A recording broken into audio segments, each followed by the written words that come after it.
Je veux parler ce soir de la mentalité de performance et combien ça nous rend malheureux de croire que ce que Dieu fait pour nous ou notre relation avec Dieu dépend de notre performance. Écoutez-moi, tout d'abord, même nos meilleures bonnes œuvres ne sont pas, après tout, aussi bonnes que ça, car il suffit, en faisant quelque chose de bien et juste pour quelques minutes, d'espérer que quelqu'un nous voit et nous attribue un peu de mérite, et cela gâche le tout. Il suffit alors d'avoir un petit mauvais motif. Vous faites ça, vous voulez aider quelqu'un, mais vous voulez obtenir quelque chose pour vous-même aussi. Donc même nos meilleures bonnes œuvres ne sont pas assez saintes et assez vertueuses pour être agréables à Dieu comme paiement pour nos méfaits et nos mauvaises œuvres pour pouvoir ensuite mériter quoi que ce soit de Dieu. Donc tout ce que Dieu fait pour nous, il le fait à cause de qui il est et non pas à cause de ce que nous faisons. Tout ce que Dieu fait pour nous est parce qu'il est bon et non pas parce que nous sommes bons. Vous me comprenez? Tout ce que Dieu fait pour nous est parce qu'il est bon et non pas parce que nous sommes bons. Maintenant, nous avons une bonté en nous, mais cette bonté est un don de Dieu. Et si nous sommes bons, si nous faisons de bonnes œuvres, ce n'est qu'une manifestation du travail de Dieu dans notre vie et nous n'en avons pas le mérite. Dieu a le mérite et la gloire de toute bonté. Certains des disciples appelaient Jésus « bon maître ». Et même lui, parlant par son côté humain, disait « Pourquoi m'appelles-tu bon? Dieu seul est bon. » Donc même Jésus, quand il était ici dans un corps humain, il ne se considérait pas bon. Or, nous ne devons pas avoir une mauvaise opinion sur nous-mêmes. J'aime dire que je suis un tout-rien. Je suis tout en Christ et rien en moi. Et c'est comme ça que nous devons y penser. Sans lui, nous ne pouvons rien faire. Je ne suis rien du tout sans lui, mais par lui, faites attention monde, nous pouvons faire des choses incroyables par Christ. J'ai entendu une fois quelqu'un dire, et j'ai vraiment aimé ça, il faut encore voir ce que Dieu peut faire par un homme ou une femme qui lui donne toute la gloire. Toute la gloire. Donc, quand nous essayons de faire de bonnes œuvres, ou que nous nous comportons d'une certaine façon, et je ne parle pas de jouer la comédie, mais je parle simplement des choses que nous faisons. Maintenant, comprenez ça. Nous devons faire de bonnes œuvres. La Bible nous apprend à abonder en bonnes œuvres, à nous préoccuper des autres, à être une bénédiction pour les autres, surtout à ceux de la maison de la foi. Elle nous apprend à lire, à étudier la parole, à prier et à passer du temps avec Dieu. Tout ça, c'est de bonnes choses. Et nous devons faire toutes ces choses. Mais quand nous les faisons, écoutez maintenant, quand nous les faisons, nous ne les faisons pas pour Dieu. Parce que Dieu n'a besoin de rien. Ça n'aide pas Dieu que je lise ma Bible, ça m'aide à moi que je lise ma Bible. Je ne dois donc pas me comporter si je me lève tous les jours et que je lise 3 ou 4 chapitres de la Bible et que je passe une demi-heure dans la prière comme si je rendais un service à Dieu et maintenant je reçois une gommette sur mon calendrier céleste. Et que maintenant cela me donne droit à plus d'exaucement de prière et à une plus grande bénédiction. Car Dieu n'a pas besoin que je fasse cela pour lui, il va très bien. J'en ai besoin. Je prie parce que j'ai besoin de prier. Qui d'entre vous ne voudrait pas prier si vous comprenez vraiment que vous avez le privilège de vous approcher avec assurance du trône de grâce et de demander à un Dieu miséricordieux non seulement de vous pardonner vos péchés, mais encore de répondre à vos besoins? Qui ne voudrait pas faire ça? Qui ne voudrait pas étudier la Bible et apprendre à avoir une vie digne d'être vécu? Si vous achetez un article et qu'il ne fonctionne pas chez vous, vous cherchez le manuel pour comprendre ce que vous faites de mauvais. Eh bien, si la vie ne fonctionne pas pour vous, voici un manuel, et il ne faut pas très longtemps pour comprendre ce qui ne va pas. C'est littéralement le manuel de la vie.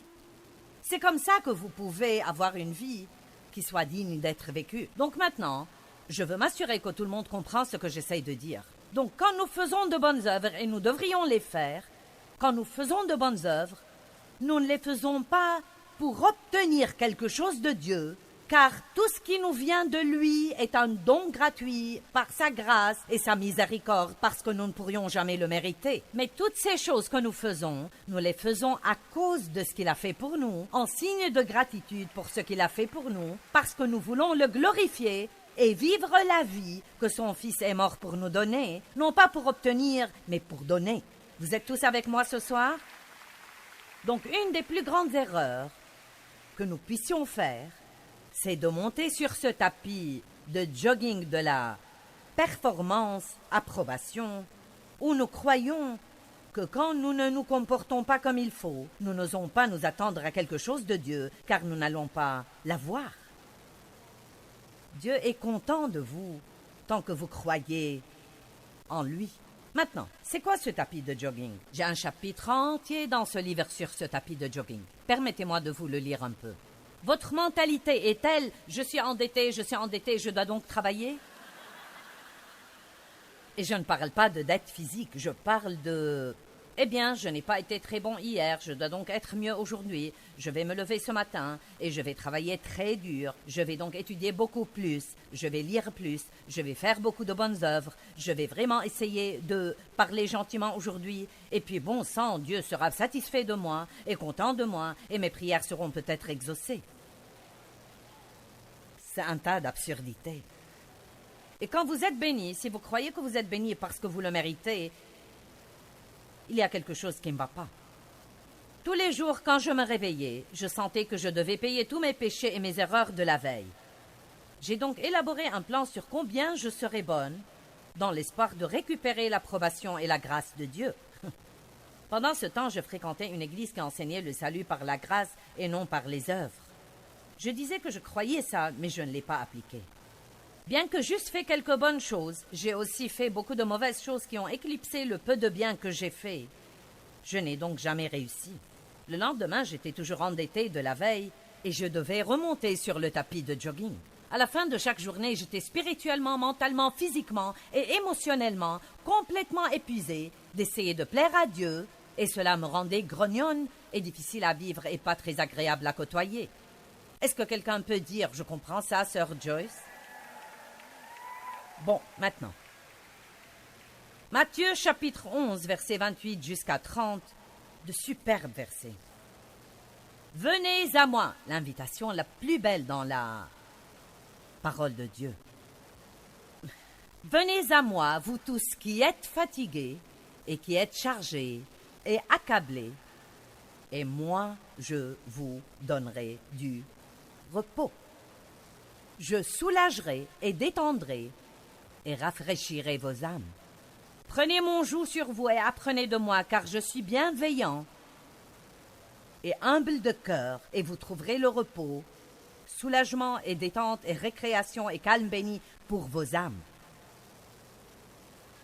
Car mon joug est aisé, utile, bon, et non pas sévère ou dur ou oppressant, mais il est miséricordieux, confortable, agréable, et mon fardeau est léger et facile à porter. Dieu est en fait vraiment très facile à vivre avec en y regardant de plus près. Non mais sincèrement, Dieu n'est vraiment pas difficile à vivre avec. Il est en fait très facile à vivre avec, car tous les jours il a un lot tout nouveau de miséricorde, juste au cas où nous avons utilisé celui d'hier.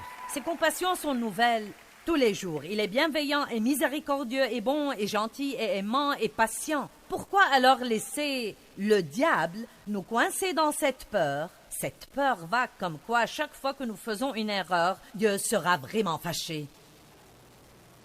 J'y repense maintenant et je pense, comment ai-je pu perdre tant d'années de ma vie à être si malheureuse en croyant ça? Et je prie de tout mon cœur que Dieu utilise ce livre et ses messages pour libérer d'innombrables centaines de milliers de personnes de ce tapis de jogging, de performance et d'échec et de culpabilité et de condamnation, et d'en descendre en rampant et d'y remonter et de faire ça encore et encore et encore une fois. Je veux que vous soyez à l'aise avec Dieu. Je veux que vous arrêtiez de compter ce que vous faites de mauvais et de compter ce que vous faites de bien et que vous veniez simplement à lui. Amen. Maintenant, Monsieur Ironside, un écrivain dont j'ai lu beaucoup de livres dernièrement, il était un professeur merveilleux de la Bible et il dit de Matthieu 11, 28 jusqu'à 30 que dans ces versets nous trouvons deux types de repos, un double repos. Nous trouvons tout d'abord le repos de la conscience, où nous pouvons avoir la paix, même quand nous péchons, car nous pouvons aller à Dieu, nous repentir et savoir que nous sommes pardonnés. Ce repos de la conscience est merveilleux, n'est-ce pas? Croyez-moi, il n'est pire oreiller sur lequel poser la tête que l'oreiller de la culpabilité, de se coucher en sachant que vous avez fait un gâchis des choses et ne pas savoir comment recevoir la bonté et la grâce et le pardon de Dieu. C'est un oreiller dur pour dormir toute la nuit. Je suis donc reconnaissante de la miséricorde de Dieu, de sa grâce et son pardon, et je suis non seulement reconnaissante de pouvoir être pardonnée, mais aussi d'apprendre que selon la parole, je suis morte au péché et que je peux en fait le surmonter. Cela ne signifie pas que je peux être sans péché et ne jamais rien faire de mauvais, mais que je peux m'améliorer et vous aussi. Il y a des choses dans nos vies que nous pouvons surmonter. Nous ne devons pas rester les mêmes et continuer à lutter avec les mêmes trucs idiots encore et encore et encore. Qui a un problème dans sa vie en ce moment et aimerait vraiment en finir? Mauvaise humeur, impatience, une sorte de dépendance. Bon, voyons. Vous savez quoi? Vous pouvez aller au-delà de ça. Vous ne devez pas y rester coincé. Ne chantez pas simplement des cantiques sur la manière dont vous avez vaincu, parce que nous sommes tous en fait plus que vainqueurs par Christ. Ne restez jamais coincé dans la pensée. Je suis coincé dans ceci et je ne peux jamais en sortir. Ça ne va jamais changer. C'est un mensonge de l'enfer. La seule chose qui ne change jamais, c'est Dieu. Mais nous pouvons changer. Les gens dans notre vie peuvent changer. Nos circonstances peuvent changer. Nos habitudes peuvent changer. Le péché n'est pas mort. Il est bien vivant sur la planète Terre, mais nous sommes morts au péché. il y a une partie de nous, la partie régénérée de nous, qui ne veut pas pécher. Et plus vous croyez ça, plus vous confessez et vous dites « je suis mort au péché », plus vous vous considérez comme mort au péché. Je me souviens que je me réveillais le matin et que je redoutais presque de me lever, car je savais déjà que j'avais tous ces domaines incontrôlables dans ma vie et je ne savais pas combien de temps je serais éveillée avant que quelqu'un ne m'exaspère, que quelqu'un ne me blesse, que quelqu'un ne dise quelque chose et que je n'ai un accès de colère. Quelqu'un sait de quoi je parle? Et vous savez quoi? Je n'ai pas peur de me lever maintenant, parce que je sais que je suis morte au péché, et je sais que quand je me sens tentée, je peux commencer à prier Dieu de m'aider, et je peux m'attendre à avoir beaucoup de victoires. En fait, je n'ai pas trop de journées parfaitement parfaites, mais je ne compte plus de toute façon, donc je m'en fiche.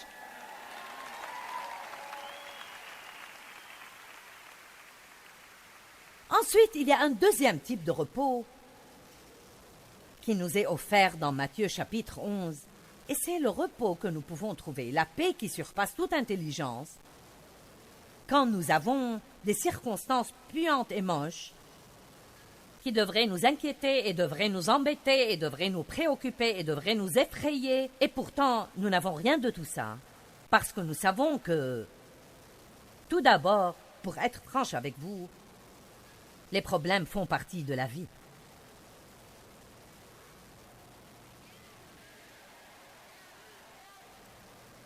Et la chose qui les fait paraître si terrible est que nous nous inquiétons et nous y pensons excessivement et nous essayons de les comprendre. Nous devons simplement faire ce que dit la Bible et faire tout ce que la crise exige et puis faire confiance à Dieu pour s'en occuper. Assumez votre responsabilité, mais déchargez-vous de vos soucis et Dieu s'occupera des choses.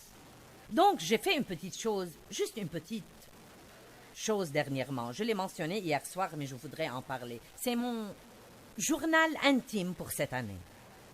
Je tiens mon journal qui couvre la plupart de mes 37 ans de ministère et j'ai littéralement une montagne de ces trucs. Tous les matins, j'écris ici et j'ai décidé, juste pour en faire un message, de noter pendant plusieurs semaines les choses irritantes qui m'arriveront, les épreuves, les problèmes, la pression, les interruptions, les choses auxquelles je ne m'attendais pas. Et voici ce que j'ai écrit au début. J'ai écrit « Je note les choses qui sont arrivées que je n'ai pas planifiées et qui ont interrompu mon plan, mon programme et mon but. J'ai pris une décision à ce sujet avant de me lancer dans tout ça. Mon but, c'est d'endurer tout ce qui vient avec bonne humeur et de montrer aux gens que la vie arrive à tout le monde. » J'ai voulu noter certaines de ces choses, car je ne veux pas que vous croyiez que vous êtes les seuls à qui ce genre de choses arrive et que ceux qui montent en chair ont cette vie privilégiée et que nous flottons sur un nuage en chantant Alléluia toute la journée. La vie arrive à chacun de nous, et la raison pour laquelle elle semble si mauvaise est à cause de notre attitude envers elle. Mais dans Matthieu 11, Dieu nous offre une paix qui surpasse toute intelligence. Il dit « Venez à moi et vous trouverez le repos pour vos âmes. » Vous devez donner des vacances à votre âme. Vous pouvez partir en vacances et vous allonger sur la plage, mais ne jamais donner des vacances à votre âme, car vous vous absentez du travail pour vous allonger quelque part et vous inquiéter pour vos problèmes. Je vais prendre un jour de congé aujourd'hui pour comprendre cette chose. Eh bien oui, c'est vraiment un congé. Vous reviendrez au travail plus fatigué que vous ne l'étiez si vous n'aviez pas pris ce congé. Amen. Nous devons donc donner des vacances à notre âme. Et vous savez quoi? Je dirige maintenant avec beaucoup d'aide. J'étais autrefois capable de dire que je le dirigeais, mais je ne fais plus vraiment ça. Mais j'ai évidemment beaucoup de responsabilités pour un ministère mondial et je le fais en vacances. Certains de vous me regardent comme... Je ne parle pas d'aller s'allonger sur la plage quelque part, ce n'est pas le genre de vacances dont je parle. Je parle en fait de mon âme est en vacances. Je peux vous dire que je suis ici ce soir et que je suis aussi libre que je puisse l'être. Non, mais je n'ai pas une seule pensée d'inquiétude au sujet de ce que vous pensez de moi.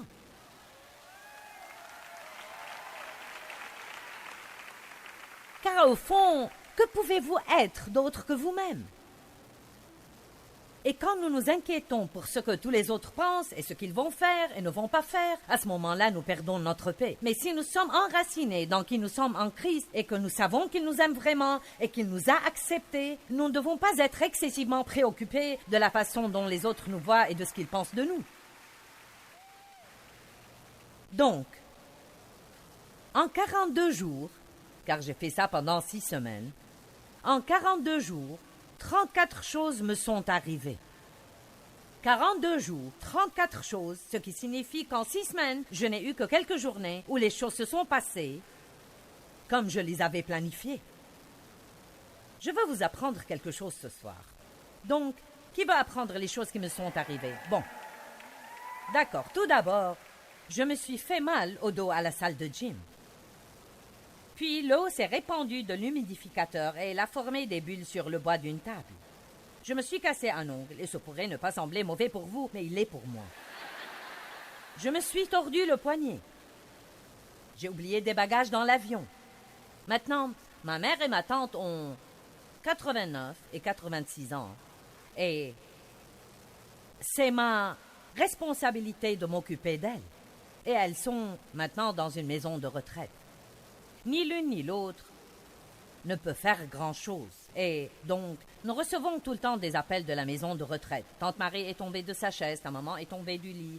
Vous savez, Tante Marie doit aller à l'hôpital, Tante Marie doit sortir de l'hôpital. Et on ne sait jamais quand ces trucs vont arriver. La maison de retraite a appelé 2 fois au sujet de ma mère, et elle a appelé de nouveau. J'ai toujours mal au dos, je me suis fait mal au bras en faisant des étirements pour mon dos.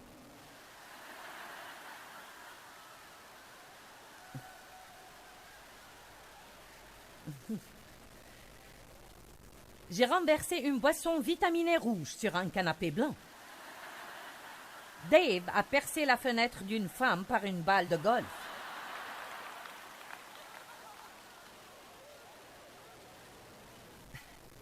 Quelqu'un sait ce que sont ces oreillers que vous pouvez... Ils sont comme une chaise et vous vous asseyez dessus comme dans votre lit quand vous regardez la télé. Bon. J'essayais d'utiliser l'un d'eux et je ne l'ai pas aimé tant que ça et Dave l'a aimé et il l'a mis de son côté du lit. Une fois, je me suis réveillée la nuit et cet oreiller était couché sur le côté et donc il ressemblait dans l'ombre. Il était penché comme ça. J'avais l'impression que Dave était couché sur le côté avec son bras comme ça. J'ai donc commencé à lui parler.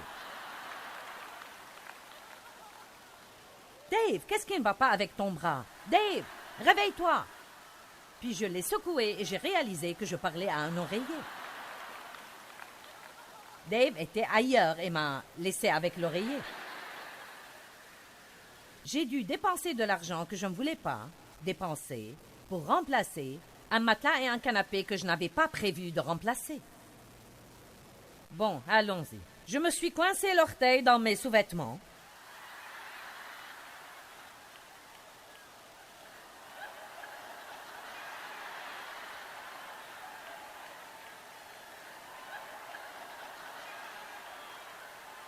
Et je me suis froissé le tendon dans ma petite... Je me le suis coincé entre mon petit orteil et celui d'à côté et je sautillais avec ça. Et mon orteil était couvert de noir et de bleu. C'était un gâchis, un gâchis. Bon, ça chauffe avec ma tante Marie. J'ai dû lui dire qu'elle ne pouvait plus conduire. C'est un grand coup pour elle. J'ai dû remplacer la télé de ma mère. J'ai dû dire à ma tante qu'elle devait aller au centre médico-social. Et voici la meilleure. Si j'avais jamais pensé que je pouvais me sentir gênée, c'était vraiment ça. J'étais dans un spa, hors du pays, dans un hôtel sympa pour un soin du visage. Et il vous donne cette belle robe à mettre et vous mettez vos vêtements dans le casier. Et après avoir fini votre traitement, vous vous habillez et vous partez. Je suis revenue pour m'habiller. J'ai pris mes vêtements dans un vestiaire. J'ai commencé à m'habiller. Je n'ai pas pu trouver mon pantalon. Je me suis donc dit... Bon, comment vais-je parcourir tout ça? J'ai donc remis la robe sur les vêtements que je portais. Je suis ressortie et j'ai commencé à chercher mon pantalon, mais je n'ai pas pu le trouver. La vérité est que j'ai perdu mon pantalon.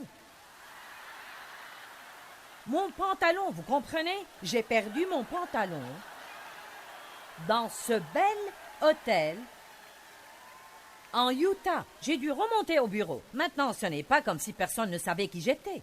Ils savaient que j'étais là, donc ce n'était pas comme une femme dingue, vous savez, qui ne peut absolument pas garder ses trucs et qui fait ça. Non, mais je suis remontée là et j'ai dit, j'ai un petit problème. Ils ont dit quoi? J'ai dit, j'ai perdu mon pantalon.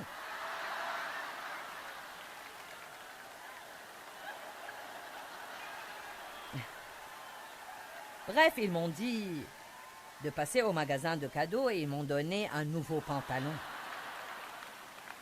Et finalement, après avoir été suffisamment gênés et après avoir eu ce bel exemple pour partager avec vous, ils ont trouvé mon pantalon.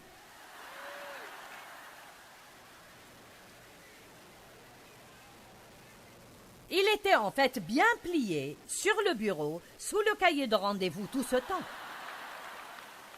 Je ne sais pas pourquoi je ne l'ai pas mis dans mon casier et quelqu'un l'a ramassé et l'a pris à la réception. Ma mère a perdu les lunettes que nous avions achetées à $400. Elle les a accidentellement jetées à la poubelle. Notre eau a été coupée 24 heures. Ma tante a eu un zona autour des yeux et elle est allée chez un spécialiste. Une situation à laquelle je ne m'attendais pas est arrivée au travail et ce n'est pas toujours bon. Dave a dû se faire opérer au dos. Ma tante a dû se faire hospitaliser d'une pneumonie. Je suis allée en Indonésie qui est en fait très loin et beaucoup d'heures de vol. Quelque chose comme... Combien c'était? 42 heures et 7 jours de vol. Je suis arrivée et pour la première fois en 10 ans, la ville a été inondée. Et nous étions là pour des conférences. Je suis rentrée. Après 3 heures à la maison, j'ai reçu un appel pour prendre Tante Marie de l'hôpital. J'ai eu avec un employé un problème. Le site web a été en panne pour 2 jours. Le téléphone a été arrêté. J'ai heurté l'orteil contre le pied du canapé, mais ce n'était pas celui que je me suis coincé dans mes sous-vêtements. Donc, de toute façon, vous comprenez, je ne vais même pas finir ça, j'ai eu un virus à l'estomac et autre chose. Maintenant, voici la chose qui est si belle dans Matthieu 11. À dire vrai, si je n'avais pas noté ça dans mon journal exprès, je ne me serais rappelé rien de tout ça. Ça n'aurait même pas été un souvenir pour moi. Je n'aurais même pas pu revenir en arrière et le retirer de mon bloc mémoire. Vous savez pourquoi? Parce que chaque chose qui arrivait, je faisais confiance à Dieu et il me donnait la force et la grâce de m'en occuper. Vous avez toujours la grâce pour faire tout ce que vous devez faire le jour où vous devez le faire. L'amour de Dieu pour vous ne dépend pas de votre performance. Et c'est une excellente nouvelle. Donc, quelle que soit votre opinion sur vous-même, ou combien vous êtes déçu, ou combien vous êtes fâché contre vous-même, n'oubliez pas, Dieu n'est pas fâché contre vous.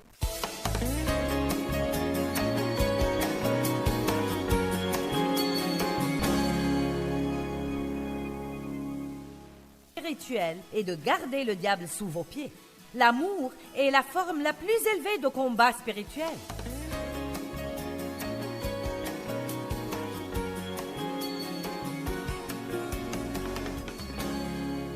2 Timothée, chapitre 3. Père, nous sommes reconnaissants pour ta parole, et je prie que chacun de nous s'en approche ce soir avec humilité, sachant que nous en avons besoin entièrement, qu'elle est juste pour nous. Et je prie que ta parole renouvelle nos pensées et change nos vies, au nom de Jésus. Amen. Verset 1. Sache que, dans les derniers jours, surgiront et s'installeront des temps difficiles de grands troubles, difficiles à gérer et à supporter, car les hommes seront égoïstes et complètement centrés sur eux-mêmes. Maintenant, j'aimerais dire que nous ne parlons que du monde à l'extérieur, que nous ne parlons pas du tout de l'Église ou des chrétiens, mais je pense que nous savons qu'il y a quand même autour de nous quelques chrétiens égoïstes et centrés sur eux-mêmes. Amen. Ce n'est pas vous. Je suis bien consciente que ce n'est pas vous, mais nous voulons prier pour ces chrétiens égoïstes et centrés sur eux-mêmes qui ont encore besoin d'une révélation sur le fait de mourir à soi-même et vivre pour Dieu. Ils sont amis de l'argent, motivés par un désir irrépressible de richesse. Fanfarons, orgueilleux, sacrilèges, dédaigneux, injurieux, blasphémateurs, rebelles à leurs parents, ingrats, sacrilèges. Ils n'auront pas d'affection naturelle. Ils seront insensibles et implacables. Que veut dire cela? Quand les gens sont insensibles, ils peuvent regarder les besoins et ne pas sentir du tout qu'ils devraient être ceux qui essayent d'y remédier. Quelqu'un d'autre devrait faire quelque chose, mais d'une manière ou d'une autre, ce n'est jamais eux. Ils n'admettront aucune trêve ou apaisement. Ils sont calomniateurs, ils accusent faussement, fauteurs de troubles, immoraux, sans frein, cruels, ennemis du bien. Heureusement, ça va s'arrêter dans 2 versets. Parce que ce n'est pas une manière très heureuse de commencer une conférence. Ils sont traîtres, déloyaux, impulsifs, enflés d'orgueil. Ils aimeront leur plaisir sensuel et aimeront leur vain amusement plus que Dieu. Car bien qu'ils gardent la forme extérieure de la piété, ils en renieront et rejetteront la puissance et lui seront étrangers. Arrêtons-nous ici. Car bien qu'ils gardent la forme extérieure de la piété, ils renieront la puissance de cette piété. Bien, quelle est la vraie puissance du message de l'Évangile? C'est le message de l'amour. C'est la chose que Jésus a dite, je vous donne un nouveau commandement. Un nouveau commandement. Aimez-vous les uns les autres comme je vous ai aimés. C'est à ceux-ci que les hommes sauront que vous êtes mes disciples. Nous pensons que nous avons besoin que quelqu'un nous aime, mais nous avons besoin de quelqu'un à aimer. Et ça, tout le monde peut le trouver. Il n'y a personne dans le monde qui ne puisse trouver quelqu'un à aimer parce que le monde entier désespère d'être aimé. Bon, vous me regardez avec l'air de dire « je me demande où elle veut en venir. » Donc écoutez, j'ai écrit un livre il y a 2 ans intitulé « La révolution de l'amour ». Et c'était la plus mauvaise vente de livres. Non, mais les ventes étaient mauvaises. Vraiment mauvaises. Et le plus que nous n'ayons jamais vendu à une conférence était 112, on me l'a dit. Et vous savez, quand vous avez 7, 8, 9, 10 000 personnes dans le bâtiment, ce n'est pas très impressionnant. Vous dites, ce doit être un livre mauvais, pourquoi vous m'en parlez? Eh bien, parce que je n'en ai pas vendu, pas parce qu'il était mauvais. Je n'en ai pas vendu parce qu'en réalité, les gens pensent sincèrement que ce n'est pas un message important. Ou alors, ils pensent qu'ils savent déjà tout sur l'amour. Mais si c'était le cas, si vraiment si chaque croyant, si tous ceux qui se considèrent eux-mêmes comme croyants en Jésus sortaient dans leur coin du monde en marchant dans l'amour, je dis que la plupart de l'humanité serait déjà sauvée et nous n'aurions absolument pas dans notre société le désordre que nous avons aujourd'hui.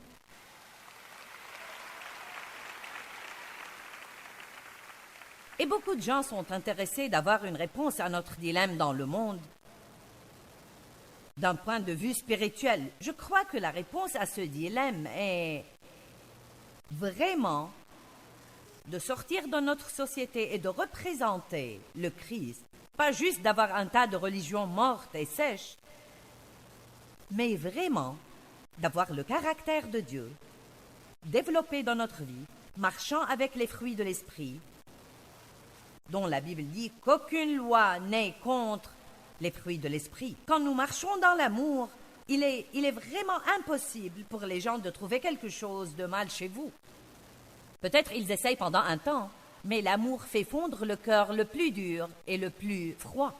Mais ça doit être l'amour véritable. Donc j'appelle la conférence de ce soir. Qu'est-ce que l'amour véritable? Vous savez, il y a des magazines « Amour véritable »,« Vraie histoire d'amour ». Donc, je déduis que s'il y a l'amour véritable, il y a un amour qui n'est pas vrai. S'il y a une vraie histoire d'amour, il y en a une fausse. Donc, la sorte d'amour qui n'est pas bonne est celle dont nous parlons, qui n'a pas d'effet du tout. C'est juste une conversation. c'est juste un sermon, mais quand il est question de le mettre en œuvre dans nos vies quotidiennes, alors nous déchantons. Donc, vous savez quoi, je suis furieuse contre le diable.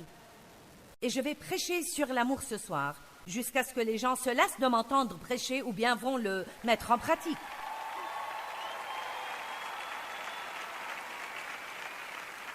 Parce que c'est vraiment triste de voir combien nous parlons de l'amour dans l'Église et combien il est peu manifesté en réalité. Nous pouvons être ensemble dans l'Église et se serrer dans les bras et se dire « Je t'aime avec l'amour du Seigneur. Je te dis, ma sœur, je t'aime absolument à mort. » Et moi, s'il te plaît, ne m'aime pas à mort, j'essaye de vivre, merci. « Je te le dis, ma sœur, je t'aime à mort. » Nous disons toujours les trucs les plus débiles.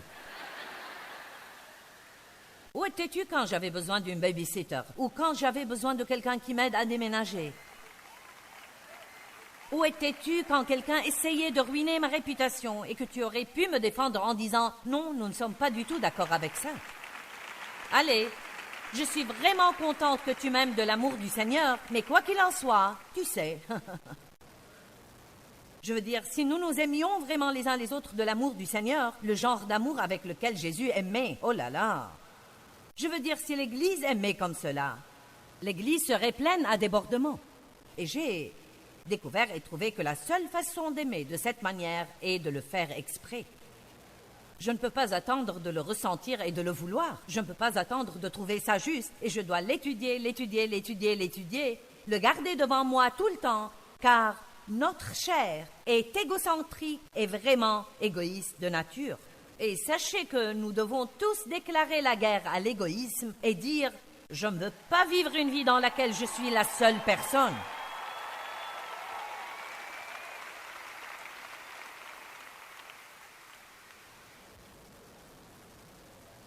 La Bible dit que l'amour est la chose la plus excellente. Regardez 1 Corinthiens 12, verset 31.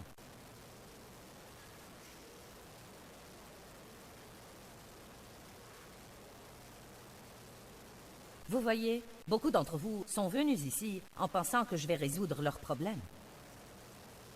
C'est le cas.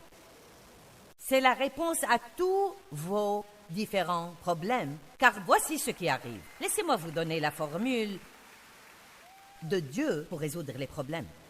Vous avez un problème et vous ne pouvez rien faire. Cependant, alors que vous ne pouvez rien faire, Dieu va vous permettre de sortir et d'aider quelqu'un d'autre. En fait, quand vous sortez et aidez quelqu'un d'autre, vous semez une graine et Dieu peut apporter une moisson dans votre vie. J'étais agacée de ne pas pouvoir m'aider moi-même, mais de pouvoir aider quelqu'un d'autre. Et puis finalement, j'ai compris. C'est ce que Dieu veut que nous fassions. Nous ne sommes pas appelés à rester seuls, mais à atteindre d'autres. Nous ne sommes pas supposés aller vers nous-mêmes et nous aider ou rentrer et nous bénir nous-mêmes. Nous sommes supposés faire quoi? Nous oublier nous-mêmes, nous perdre de vue, sortir de nos pensées et vivre chaque jour de notre vie pour rendre quelqu'un d'autre heureux en commençant par la maison. En commençant par la maison. Alléluia!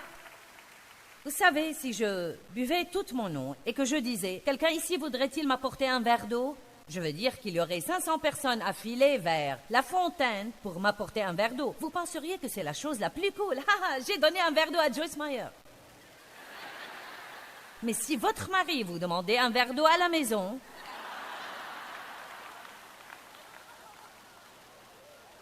qui crois-tu que je suis, ton esclave? Sers-toi toi-même.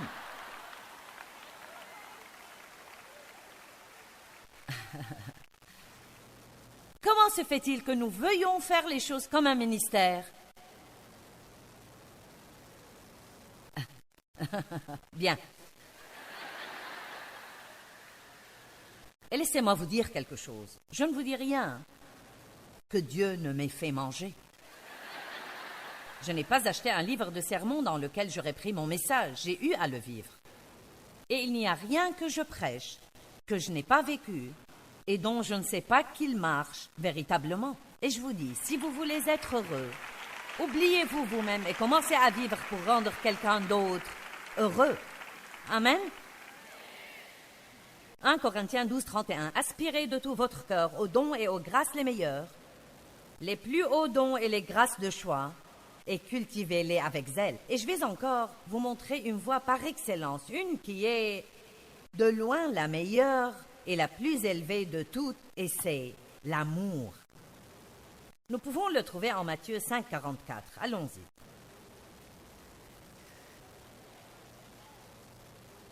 Qui pense qu'il a besoin de cela?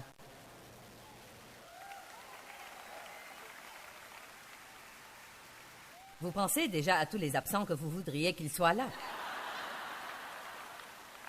Je regrette que mon mari ne soit pas là ce soir. Il a besoin de ce message. Qui a déjà pensé à quelqu'un que vous voudriez qu'il soit là ce soir? J'aurais aussi aimé qu'il soit ici, mais le fait est que vous êtes ici, et je suis ici, donc nous devons en avoir besoin.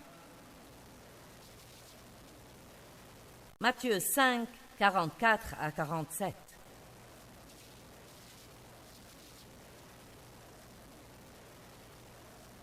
Mais moi je vous dis, aimez vos ennemis et priez pour ceux qui vous persécutent, afin de montrer que vous êtes enfants de votre Père, qui est dans les cieux. Pourquoi Dieu nous demande-t-il de faire cela? Pour montrer aux gens que nous ne sommes pas normaux, comme les autres gens, mais nous avons quelque chose qui œuvre en nous, qui nous rend capables de faire des choses hors de l'ordinaire.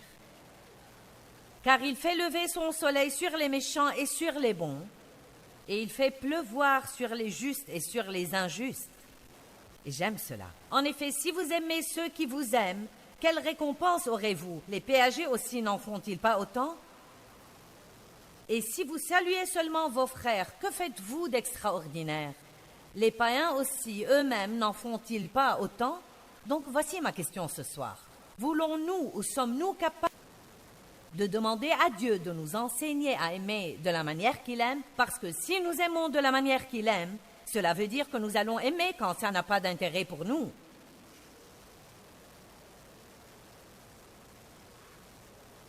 Bonjour à vous tous.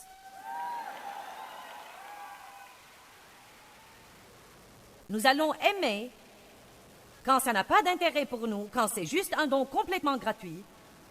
Et je vous le dis par expérience, je sais que cela va gagner les gens au Christ et ça va gagner les personnes les plus dures que vous pouvez imaginer. Si vous me regardez à la télé, alors vous connaissez mon histoire avec mon père qui m'a sexuellement abusée pendant beaucoup d'années.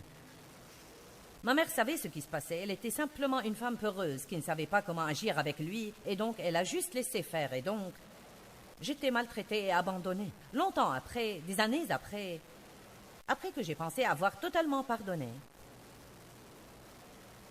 Dieu a mis dans mon cœur, comme il vieillissait, que je devais leur acheter une meilleure maison où vivre, prendre vraiment bien soin d'eux jusqu'à leur mort. Et c'était la dernière chose au monde que je voulais faire, car j'ai dit à Dieu, et qu'est-ce qu'ils ont jamais fait pour moi?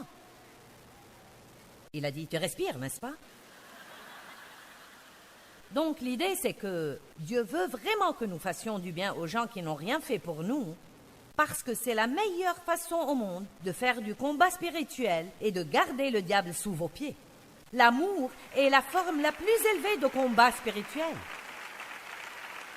Si vous pensez que vous faites quelque chose d'intelligent en restant en colère contre quelqu'un et en essayant de vous venger de lui, c'est absolument la pire chose que nous pouvons faire contre nous-mêmes. Ça empoisonne nos vies quand nous faisons ça et c'est basé uniquement sur des émotions. Je sens.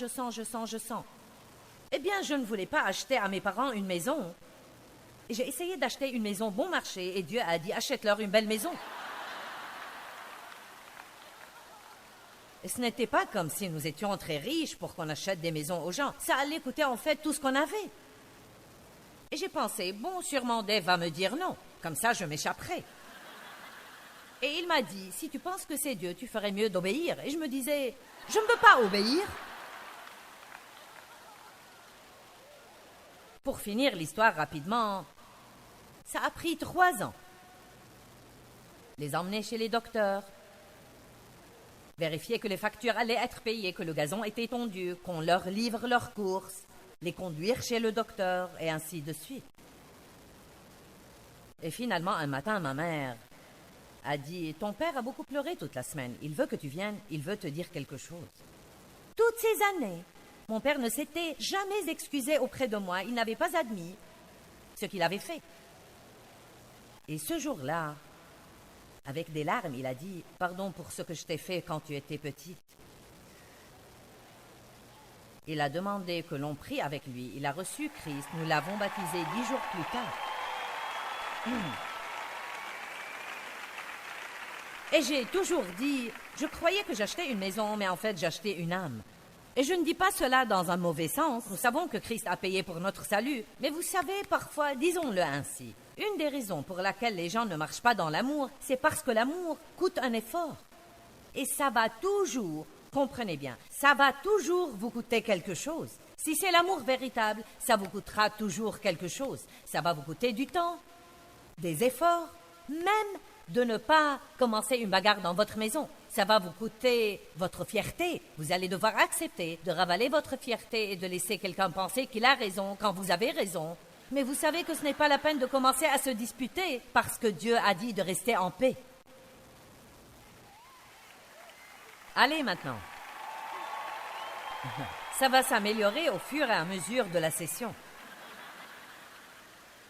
Et il ne s'agit pas de devenir un paillasson. L'amour ne signifie pas que vous laissiez tout le monde vous marcher dessus. Voici ce que ça signifie. Vous confrontez quand Dieu vous dit de confronter et vous l'attendez quand il vous dit de l'attendre.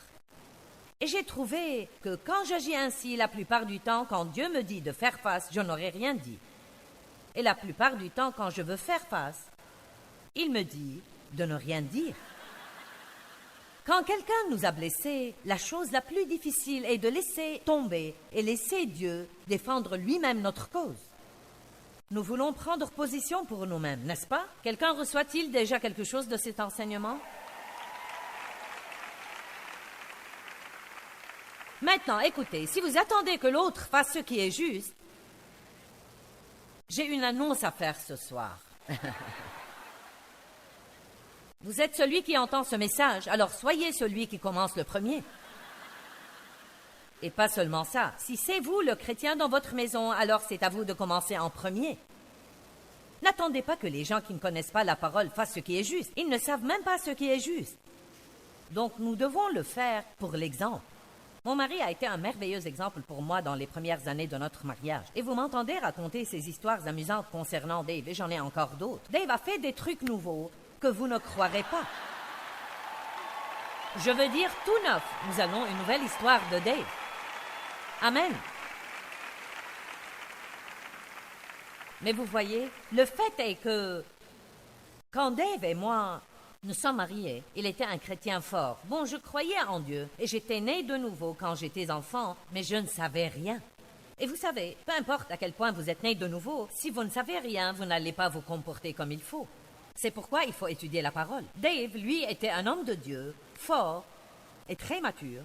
Et il était l'homme parfait pour moi, car j'avais vraiment besoin de quelqu'un. Non qu'il me parle de Christ, non pas qu'il me dise « Oui, j'aime ces mots, je t'aime beaucoup », mais je ne savais même pas ce que c'était. J'avais besoin que quelqu'un me montre ce que c'était. Et il était le même, quelle que soit la manière dont j'agissais. Je veux que vous compreniez ceci. Peu importe comment j'agissais, il restait le même. Si vous voulez avoir un impact sur les non-croyants dans votre maison ou bien à votre travail, peu importe ce qu'ils font, vous restez le même. C'est ce que Jésus faisait. Il ne changeait pas avec les circonstances, ni était hypocrite avec les gens qui étaient hypocrites. Il restait le même.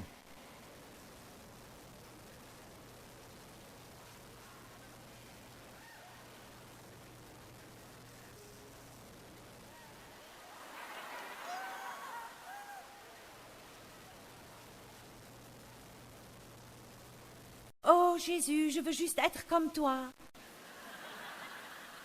Je te soumets tout. Vous voyez, c'est ce que j'appelle une religion hypocrite. Et ne vous méprenez pas, j'y ai participé pleinement aussi. C'est juste que nous apprenons ces comportements artificiels et ces petites paroles chrétiennes. Je t'aime de l'amour du Seigneur. Mais dites-moi, qu'est-ce que c'est que ça? Et où es-tu quand j'ai besoin de toi? Où es-tu quand il faut que quelqu'un défende ma réputation? Où es-tu quand j'ai besoin que quelqu'un reste simplement avec moi 1 heure parce que j'ai l'impression que j'agonise? Et je préférerais que tu ne me prêches pas, mais que tu sois là avec moi.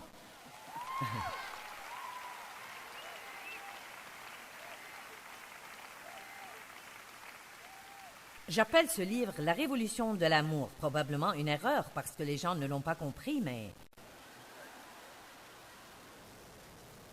J'ai utilisé le mot « révolution » parce que c'est un changement soudain dans la façon dont les choses sont habituellement faites. Changement soudain et radical dans le monde aujourd'hui. Je ne sais pas qui en a besoin. Et la seule chose qui, à mon avis, va vraiment changer toute la haine, l'amertume, le ressentiment, la méchanceté, le péché, la misère, l'égoïsme et l'égocentrisme, c'est l'amour complet. Et il va falloir que beaucoup de chrétiens veuillent allumer leur lampe, sortir dans le monde et agir comme Jésus. Ça ne viendra pas en prêchant aux gens tout en ne faisant rien.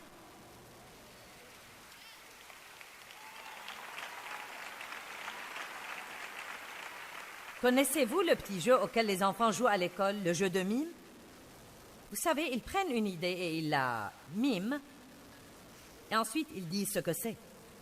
Eh bien, ce qu'on fait souvent en tant que chrétien, c'est qu'on dit et on ne montre pas. Et nous devons montrer et dire. Une fois que l'on a montré aux gens l'amour de Christ, il n'est pas difficile de leur parler de Jésus-Christ que nous aimons. Amen. Ouh, j'aime prêcher ce message, comme ça vous allez juste devoir me supporter tout le week-end.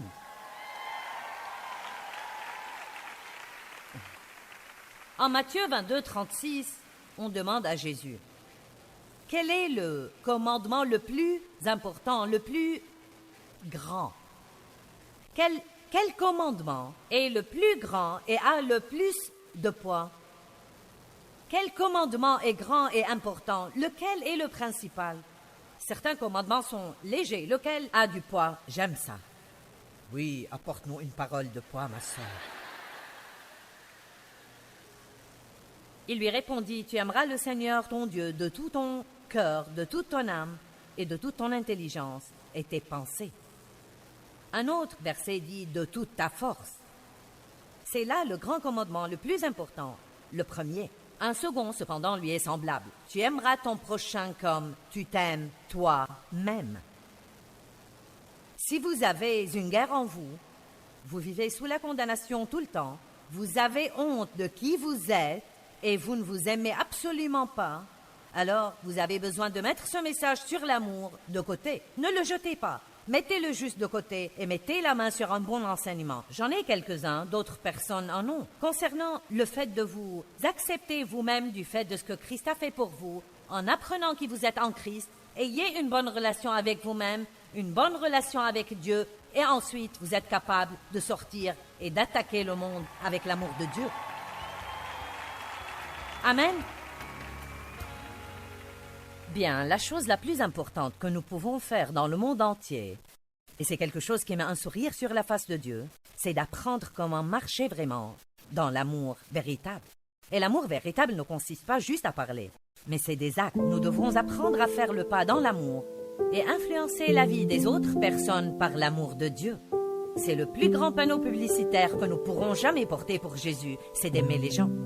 La Bible dit au psaume 37,4 que même quand vous êtes dans des temps d'épreuve vous-même, vous devez faire confiance à Dieu et bien agir. Faites confiance à Dieu et mettez un sourire sur le visage de quelqu'un d'autre et votre délivrance va venir.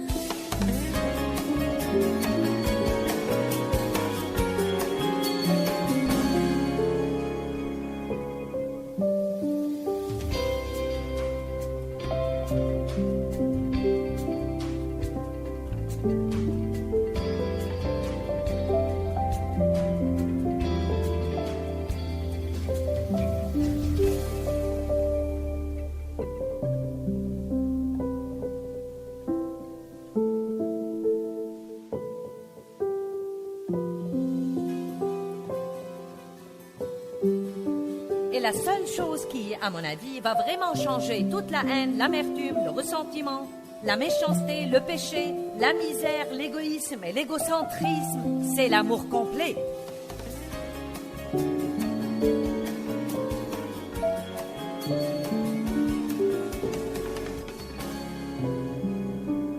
Imaginons-nous si chaque croyant, si tous ceux qui se considèrent eux-mêmes comme croyants en Jésus sortaient dans leur coin du monde en marchant dans l'amour. Je dis que la plupart de l'humanité serait déjà sauvée et nous n'aurions absolument pas dans notre société le désordre que nous avons aujourd'hui.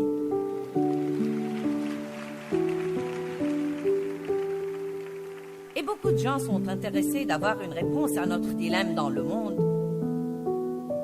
D'un point de vue spirituel, je crois que la réponse à ce dilemme est vraiment de sortir de notre société et de représenter le Christ.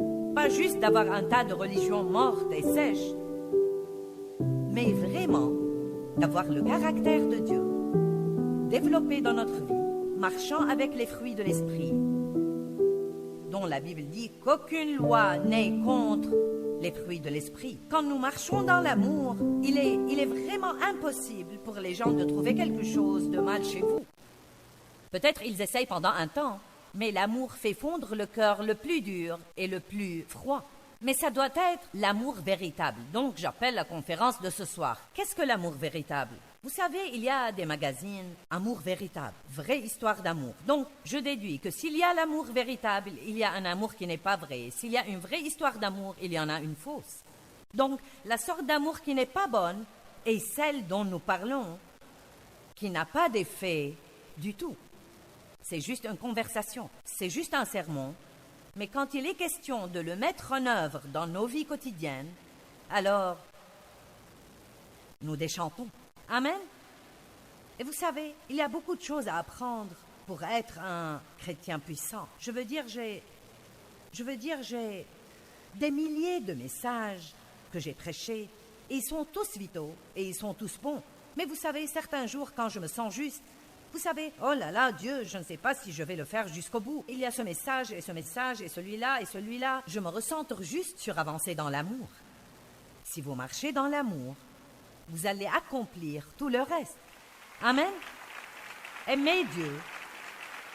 Aimez votre prochain comme vous vous aimez vous-même. Ça reste simple pour moi. Donc, depuis un bon nombre d'années durant ma vie, j'ai essayé de me concentrer plus que toute autre chose dans ma vie personnelle sur aimer les gens et tous les gens que je rencontre dans ma vie personnelle. Car croyez-le ou non, je ne vis pas dans la petite boîte. J'ai vraiment une vie personnelle. Ils me laissent sortir de l'écran de télé de temps en temps. Les gens sont étonnés quand ils me rencontrent quelque part. C'est comme si je n'étais supposée être que dans cette boîte. Croyez-moi, j'ai une vie personnelle. Et dans ma vie personnelle, j'essaie toujours de m'atteler à valoriser tous les gens que je rencontre ou qui m'entourent. Et je vous dis la vérité, dans le naturel, je ne suis pas une extravertie ni amicale. Je préfère me tenir devant une foule de gens que d'essayer de faire connaissance avec une seule. Je n'ai pas peur des gens, mais je suis juste comme cela. Je ne suis pas une optimiste vraiment amicale. Je veux dire, nous sortons au restaurant et Dave est en train de parler à la serveuse. Où allez-vous à l'école? Et qu'est-ce que vous étudiez? Et d'où venez-vous? Et qu'est-ce que vous allez faire dans la vie? Et moi, Dave, s'il te plaît, pouvons-nous commander, manger et sortir d'ici? Et lui, bon, j'essaie juste d'être amical. Je vous dis que le pasteur Mike, le pasteur qui était ici, monte dans l'ascenseur et se fait un ami avant d'en sortir.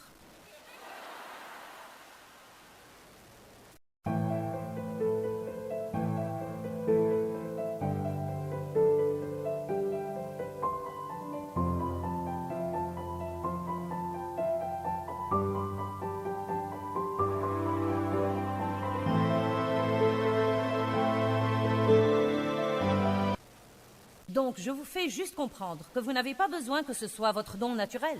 Ce ne l'est pas. Vous auriez probablement...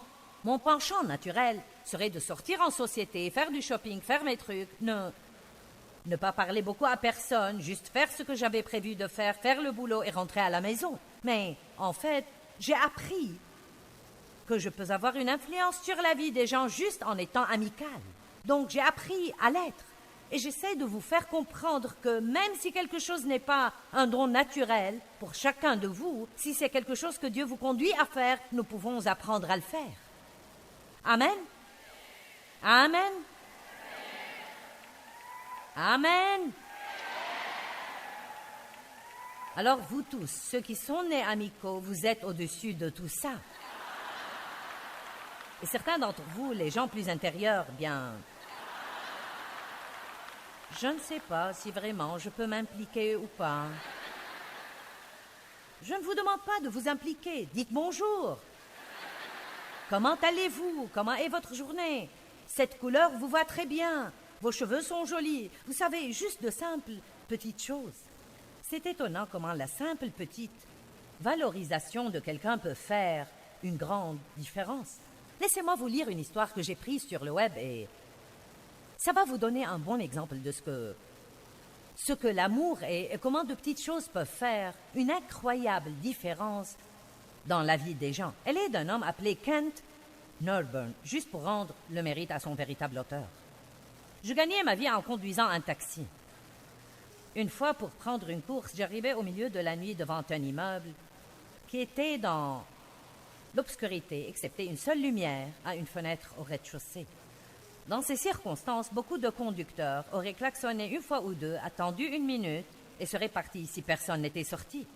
Mais j'avais vu trop de gens en difficulté qui dépendaient complètement des taxis pour leur déplacement. Aussi, malgré une situation peu engageante, j'allais toujours jusqu'à la porte des clients. Le passager pouvait avoir besoin de mon aide, me disais-je. Aussi à l'aise jusqu'à la porte est OK. Juste 1 minute, m'entendis-je répondre par une voix frêle et âgée. Je pouvais entendre qu'on tirait quelque chose sur le sol et après une longue pause, la porte s'ouvrit et je vis une femme dans les 80 ans qui se tenait devant moi, portant une robe imprimée et une petite toque avec un voile épinglé dessus. Elle paraissait sortie d'un film des années 40 et elle tenait à la main une petite valise en nylon. L'appartement donnait l'impression que personne n'y avait vécu depuis des années. Les meubles étaient recouverts de draps, pas de pendule au mur, aucun bibelot ni ustensile. Tout était dans une boîte en carton posée dans un coin. Elle me dit « Voulez-vous porter ma valise jusque dans la voiture ?» Alors je m'exécutai, puis retournai assister la vieille dame. Elle prit mon bras et marcha lentement jusqu'au bord du trottoir sans cesser de me remercier pour ma gentillesse. « Ce n'est rien, lui répondis-je. J'essaie juste de traiter mes passagers comme j'aimerais que ma mère soit traitée. » « Vous êtes un si bon fils, dit-elle. Quand nous fûmes dans le taxi, elle me donna une adresse et dit « Ça ne vous ennuie pas si on passe par le centre-ville ?»« Non, ça ne m'ennuie pas, dis-je. Je ne suis pas très pressée, mais... ce n'est pas le chemin le plus court, lui faisant comprendre que ça lui coûterait plus en prenant le plus long chemin. Elle dit « Oh, ça m'est égal, je vais à l'hospice. » Je vis dans le rétroviseur qu'elle avait les yeux pleins de larmes. Je n'ai plus de famille et le docteur dit que je n'ai plus très longtemps à vivre. Je tendis en silence la main vers le compteur et l'éteignit. Ce fut le premier geste d'amour, n'est-ce pas? Ce n'est pas quelqu'un grâce à qui je dois gagner de l'argent. C'est quelqu'un que je dois aider. « Quelle route voulez-vous que je prenne ?» demandai-je. Nous passâmes 2 heures à rouler à travers la ville. Elle me montra l'immeuble où elle avait travaillé comme opératrice d'ascenseur. Nous allâmes dans le quartier où elle et son mari avaient vécu jeunes mariés. Elle me fit remonter jusqu'à un entrepôt de meubles qui avait été une salle de bal où, jeune fille, elle était allée danser. Parfois, elle me demandait de ralentir devant un certain immeuble ou un carrefour et restait assise à le regarder en ne disant absolument rien. Le soleil apparaissait et elle dit soudain « Je suis fatiguée, allons-y à présent. » Je roulais en silence jusqu'à l'adresse qu'elle m'avait donnée et le bâtiment ressemblait à une petite maison de repos. Elle devait être attendue parce que 2 hommes sortirent, prêts à l'aider à entrer dans le bâtiment avec une chaise roulante. « Combien je vous dois ?» demanda-t-elle en attrapant son porte-monnaie. Je dis rien. Elle dit « Oh, vous devez gagner votre vie. » Et il répondit « Il y a d'autres passagers avec lesquels je peux gagner ma vie. » Presque sans y penser, je l'ai serrée dans mes bras. Elle s'est tenue contre moi si légèrement. Elle dit « Vous avez donné à une vieille femme un moment de joie. Merci. » Je serrai sa main et partis dans la lumière pâle du matin. Je ne travaillais pas ce jour-là. Je roulais juste, sans but dans mes pensées, pour le reste de la journée. Et si cette femme avait eu un chauffeur en rogne, ou même impatient de finir sa tournée? Et si j'avais refusé de prendre la course, ou que je n'avais klaxonné qu'une fois et était parti? Et voici la partie que j'aime.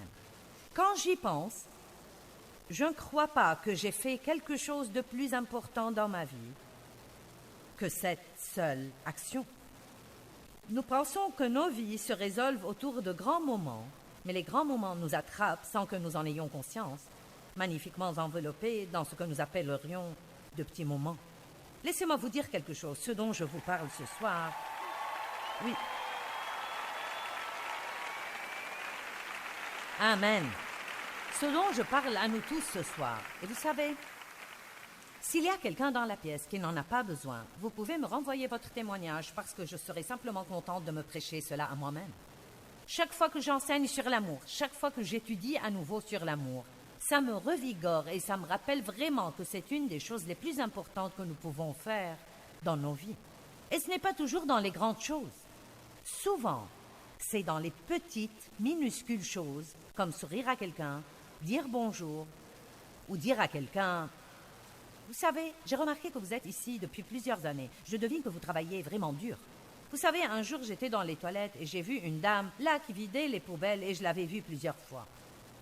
Et donc, je lui ai donné de l'argent de mon porte-monnaie. Et j'ai juste dit, vous savez, je suis sûre que vous travaillez vraiment dur et que souvent vous ne recevez pas l'appréciation dont vous avez besoin. J'ai fourré l'argent dans sa main et suis sortie.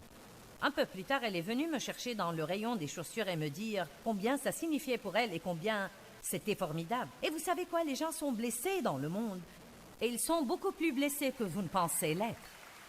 Peu importe combien nous sommes en souffrance ou peu importe combien ça a été dur, il y a toujours quelqu'un pour qui ça a été plus dur et quelqu'un qui est davantage en souffrance. Et juste par amour pour Dieu, nous devons sortir dans le monde et agir comme Jésus-Christ. Comment Jésus traitait-il ces gens quand il avait une rencontre avec eux? Vous savez, nous parlons toujours de marcher dans les pas de Jésus.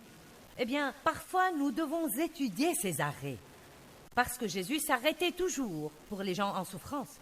Ce n'était pas juste, oui, il allait quelque part et il avait un but, mais quand quelqu'un avait vraiment besoin d'aide, il était toujours là pour l'aider. Et vous savez, ça manque beaucoup dans notre société aujourd'hui et personne ne le fera si les chrétiens ne le font pas.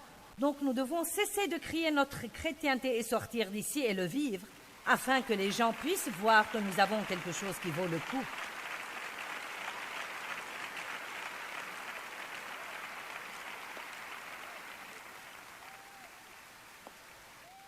La Bible nous enseigne dans 1 Corinthiens 14:1 que nous devons rechercher cet amour, le rechercher, le désirer de toutes nos forces. C'est une des choses qui m'a aidé en étudiant.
La marche dans l'amour, probablement plus que toute autre chose, c'est de réaliser que c'est quelque chose que je dois faire volontairement et non pas attendre l'envie de le faire.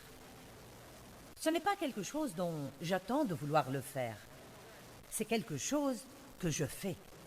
Ne priez pas juste Dieu de vous bénir. Priez que Dieu fasse de vous une bénédiction partout où vous allez. Et c'est bien de prier que Dieu vous bénisse. Tous les jours, je dis, Dieu, je te prie de me bénir et je te demande de faire de moi une bénédiction partout où je vais. Ne me laisse pas sortir dans le monde et agir comme si je n'avais pas d'yeux et d'oreilles. Aide-moi à entendre ce que disent les gens.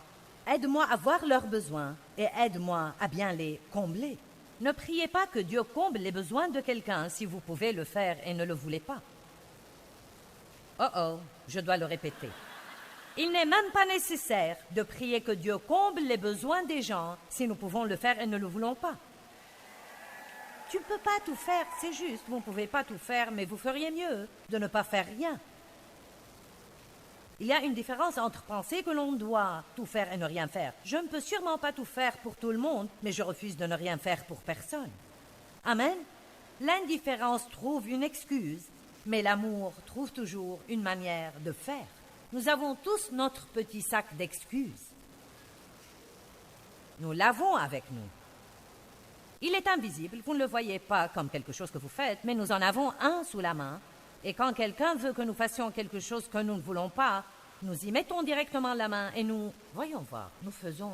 Oh, voyons, ça va être trop difficile. Ou pourquoi pas... Je ne connais personne d'autre qui fait cela.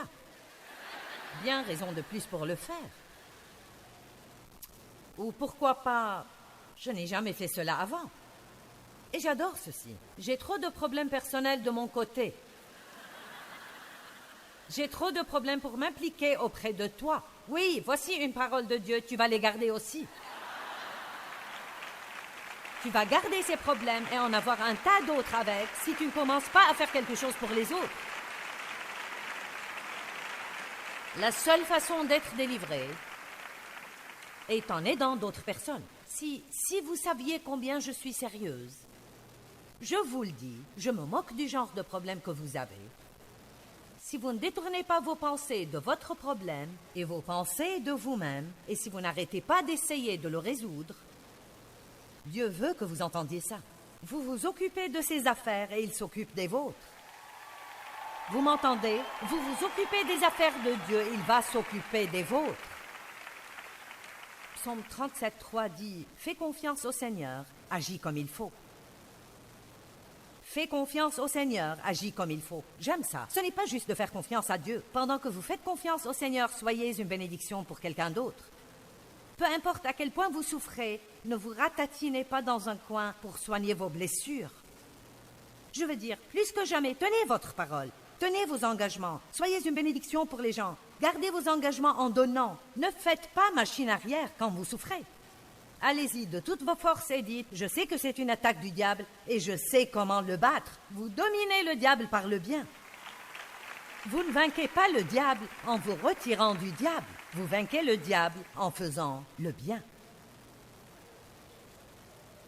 Apprenons comment vivre pour aimer. Revêtez l'amour, dit la Bible. Revêtez-le. Qu'est-ce que ça veut dire? Bien, il y a plusieurs années, j'avais un rêve récurrent et je n'avais pas la moindre idée de ce qu'il signifiait. Et je rêvais ce rêve vraiment souvent. Et quand un rêve revient encore et encore, vous vous demandez, y a-t-il plus ici que ce que je vois? Et le rêve que j'avais était que j'allais à des conférences comme celle-ci et mes vêtements n'étaient pas là et que je devais finalement aller prêcher en pyjama. Et j'étais vraiment embarrassée parce que je n'étais pas habillée correctement. Et je n'arrivais pas à l'heure. Et puis j'ai lu ce passage dans l'Apocalypse de rester éveillé et de se vêtir. Et j'ai pensé, quoi? Rester éveillé et se vêtir?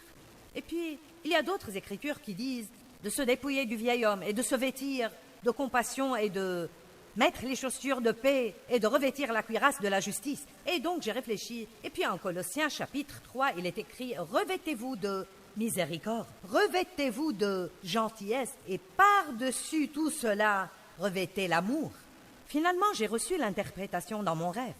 Dieu m'a dit « Tu n'es pas vêtu correctement parce que tu ne marches pas dans l'amour. » Et donc, quand je venais au pupitre, j'avais un bon message, mais parce que je n'avais pas un feu brûlant, un feu chauffé au rouge d'amour dans ma vie quotidienne, bien que oui, j'avais un bon message et cette parole bénissait les gens, il n'y avait pas derrière la puissance nécessaire pour changer et transformer les vies, car la seule façon d'avoir cette puissance et d'avoir cette onction est quand vous faites ce que Jésus vous demande de faire, et c'est de marcher dans l'amour.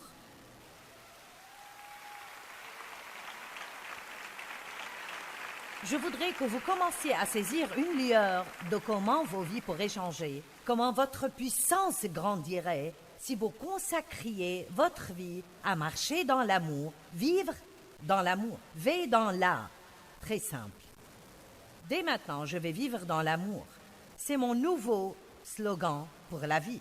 Je suis droguée du V dans l'A. Je suis une fanatique de V dans l'A. J'ai rejoint le club des V dans l'A. Je vis dans l'amour. Je ne vis pas pour manger. Je ne vis pas pour acheter. Je ne vis pas pour le vendredi. Je ne vis pas pour les vacances. Je vis pour aimer.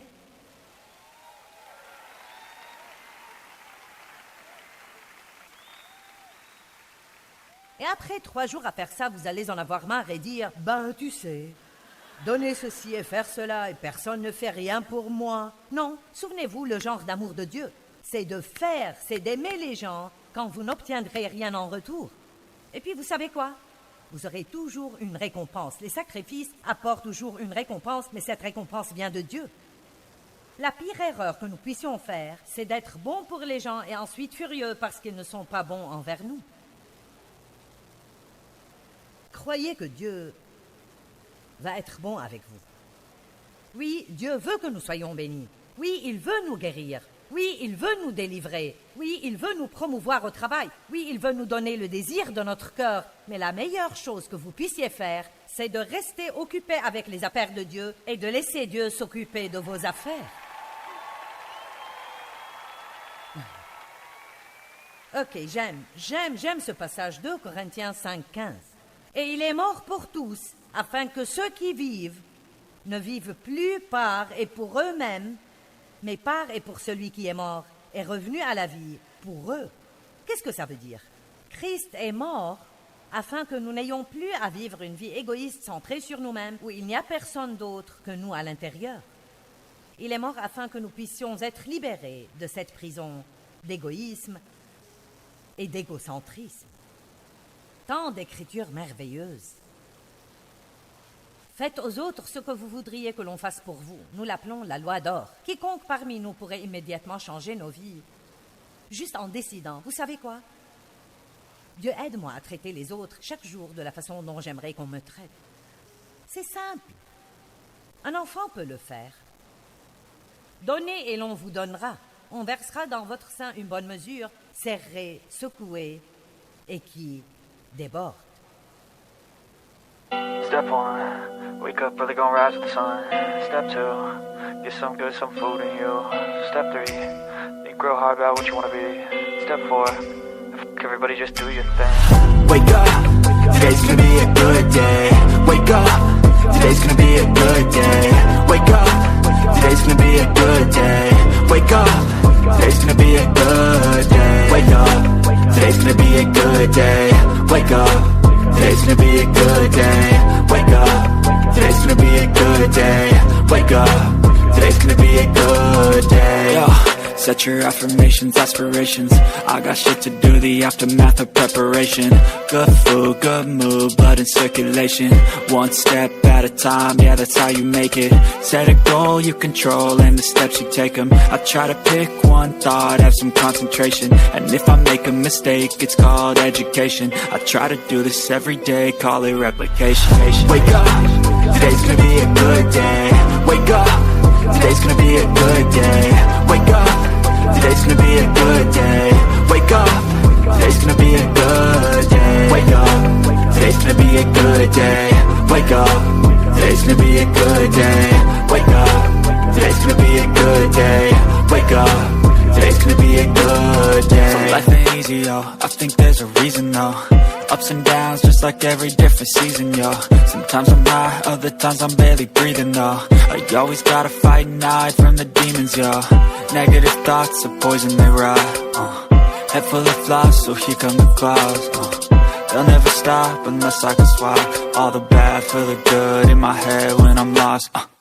Yeah, so I'ma fake it till I make it. Positive thoughts are overtaken, I got patience. One day at a time is how you operate a cadence. A flow, you grow, you show yourself a foundation. Stay away from all the shit that causes temptation. I know that I like to do it cause of sensation. I live my life in my head like a narration. Don't expect greatness, do my best, man, I'll take it. Wake up, today's gonna be a good day. Wake up, today's gonna be a good day. Wake up, today's gonna be a good day. Wake up, today's gonna be a good day. Wake up, today's gonna be a good day. Wake up, today's gonna be a good day. Wake up, today's gonna be a good day. Wake up, today's gonna be a good day. Wake up, really gon' rise with the sun. Step 2, get some good, some food in you. Step 3, think real hard about what you wanna be. Step 4, everybody just do your thing.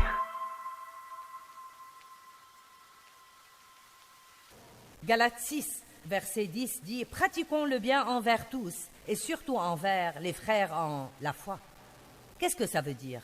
Asseyez-vous exprès le matin pour prendre un peu de temps et réfléchir. Pour qui puis-je être une bénédiction? Avec qui est-ce que je vais être aujourd'hui? Qu'est-ce que j'ai que je peux leur donner? Qu'est-ce que je pourrais leur dire qui va les encourager? Bien, j'ai besoin d'une bénédiction. Vous savez quoi? Dieu va s'assurer que vous en ayez une si vous faites attention à être une bénédiction pour d'autres. Maintenant, si votre image de vous n'est pas correcte, servir les gens va être très difficile. Et vous savez, Jésus a lavé les pieds comme un exemple que nous devrions vouloir faire ce qui est nécessaire pour les gens. Et nous considérons le mot serviteur comme horrible aujourd'hui. Nous allons en parler en fait davantage ce week-end. Jésus s'appelait lui-même le serviteur. Et nous devons être désireux de servir les autres dans les petites choses.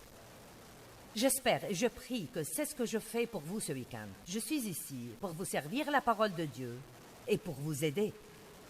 Mais maintenant, je m'attends à ce que vous le preniez et alliez faire la même chose pour quelqu'un d'autre. C'est ainsi que nous gagnons le monde.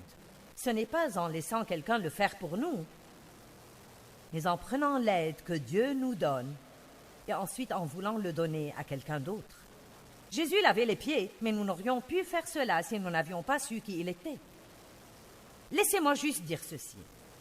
Si nous avons une saine image de nous, nous sommes libres de l'égoïsme et nous sommes libres d'aimer.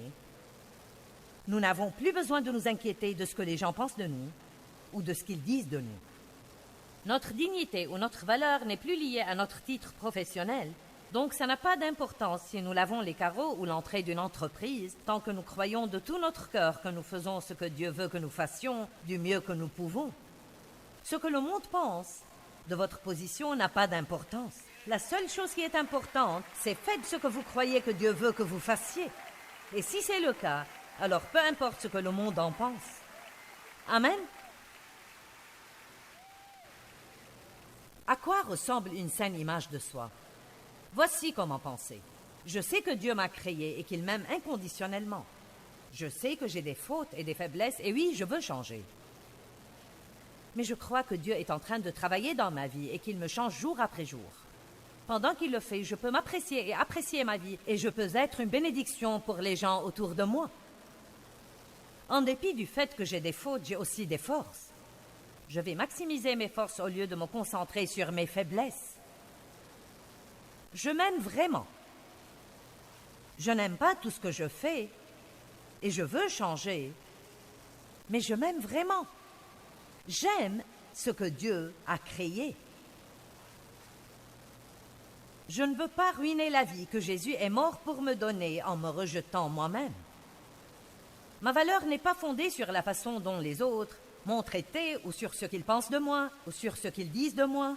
Elle est basée sur le fait que Dieu m'a créé et que Jésus est mort pour me racheter et qu'il m'aime vraiment. Et par conséquent, je m'aime vraiment et par conséquent, je peux aimer les autres à mon tour. Amen. Amen, amen, amen, amen. Bien, la chose la plus importante que nous pouvons faire dans le monde entier, et c'est quelque chose qui met un sourire sur la face de Dieu, c'est d'apprendre comment marcher vraiment dans l'amour véritable. Et l'amour véritable ne consiste pas juste à parler, mais c'est des actes. Nous devrons apprendre à faire le pas dans l'amour et influencer la vie des autres personnes par l'amour de Dieu. C'est le plus grand panneau publicitaire que nous pourrons jamais porter pour Jésus, c'est d'aimer les gens. La Bible dit au psaume 37,4 que même quand vous êtes dans des temps d'épreuve vous-même, vous devez faire confiance à Dieu et bien agir. Faites confiance à Dieu et mettez un sourire sur le visage de quelqu'un d'autre et votre délivrance va venir.